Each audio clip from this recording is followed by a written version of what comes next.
welcome to this edition of Donna's Cassoulei. I'm your host, Donna Kelly. As usual, I have a fabulous feast planned for my guests that are here with me today. We have an eggplant dip.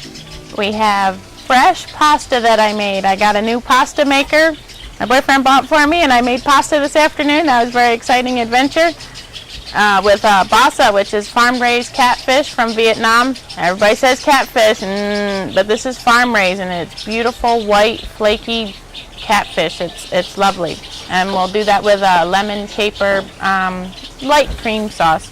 We have a spinach salad with a balsamic ginger dressing that goes with it. It'll be spinach and papaya and cherry tomatoes and Maui onions. That sounds great, Donna. I can't wait. Let's get started. To do our eggplant dip, you get a nice big eggplant and you roast it in the oven at 350 for about an hour. And I'll show you how to clean that in just a minute. I want to get it started here. This eggplant dip needs to be made a day ahead, so it has a chance for the flavors to dance, and which I've done. I've made a batch of it, but I want to show you how I made it. We roast the eggplant, one nice eggplant, spear it with a fork, and you roast it in an oven at 350 for about an hour. It has sauteed garlic and onion, cumin, Tabasco, parsley, roasted sesame seeds, which anytime you roast a nut or a seed, it helps bring out the flavor of it. And a plain sesame seed tastes kind of plain or bland, and once you roast it and bring it some heat to it, it gives it a nice nutty flavor. It has tomato and parsley, and we're going to saute the garlic and onion right now in a little bit of olive oil. So when you roast the eggplant in the oven, you don't put olive oil with it at all? It's just a dry roast? Just a dry roast to it. Yeah. And we're going to saute a couple cloves of garlic, about half of an onion. I'm using a sweet kula onion.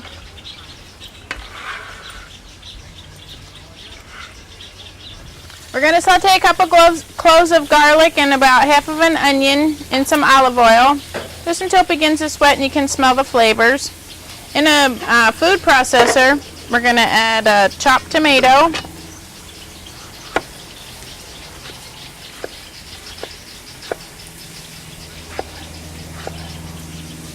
you don't have to seed this one, just a chopped tomato.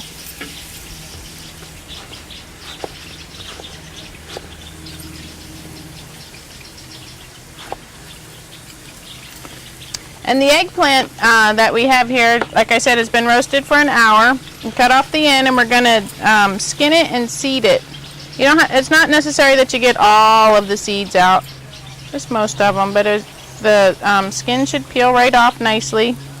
You need to let it cool because it's kind of hot to handle when it comes out of the oven. You pierce the eggplant with a fork before you roast it. And it's important to do this the day before and let the dip sit in the fridge for overnight so that the flavors melt. The seeds come right out nicely.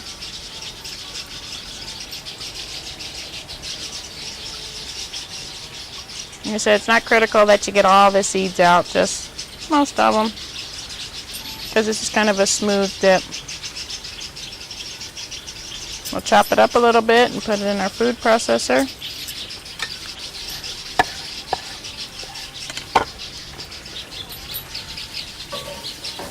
It's almost like a baba ganoush almost. Almost. Has lemon, fresh lemon juice and cumin, black pepper.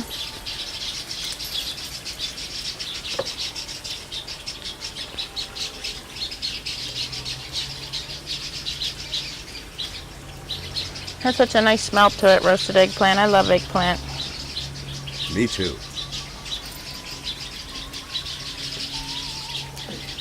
And you see, it just comes right off the skin like this.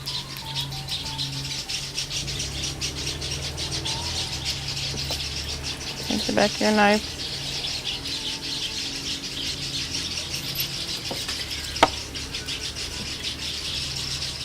We're going to add a little bit of fresh squeezed lemon juice to this.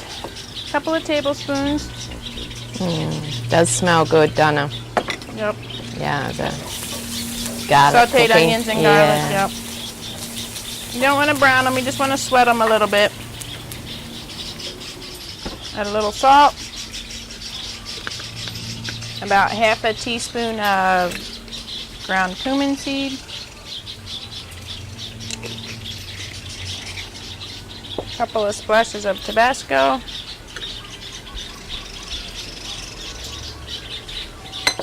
What am I forgetting?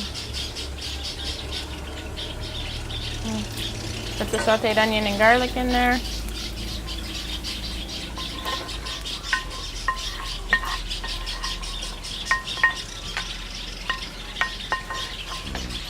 If you didn't have a food processor, what do you suggest people do to just beat by hand or something? Get a food processor. It really makes it easy because you want to puree it. And a food, this is one of those things you kind of need a food processor for. We're just going to blend this so it has a nice smooth consistency.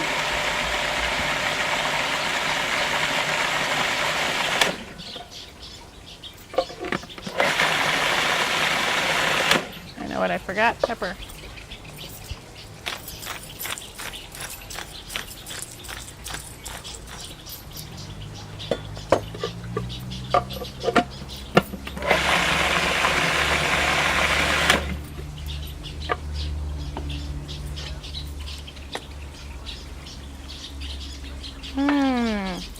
While I was getting a bowl, my friend Christy showed up. She's almost getting to be a regular on my show here. Made it. Smells good, I'm starving. I transferred the pureed eggplant and tomatoes and sauteed garlic and onion, lemon juice, cumin, and Tabasco to a bowl. We're going to add about a 1/4 cup of roasted sesame seeds to this and a couple of tablespoons of fresh chopped parsley. Like I said, you make this the day before, which helps you know how I feel about spending time with my guests instead of cooking the whole time. And you mix it like this and then you put it in the refrigerator overnight. And when your guests come the next day, you serve it with some crusty French bread. And you have a beautiful appetizer. I'm going to hand it over so they... Oh, actually, I want to try a bite. Let me see how this is. You know, you got to make sure it's good before you pass it to your guests.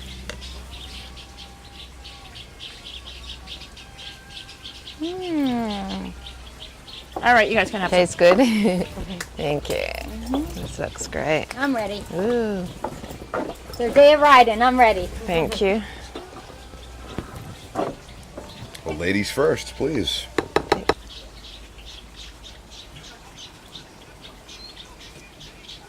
Okay. Now How that is There we it? go. Digging in right now. Have a chance to take a bite. That's wonderful. looks good. Smells good. The bread, when I bought it the other day at the store, it was still warm there. Just pulled it out of the That's oven. And they put it in the package and I brought it home. I love it when I get to the store and it's like that. Tastes good? Sounds like my That's husband's great. home. Christy's husband's on vacation. She's starving.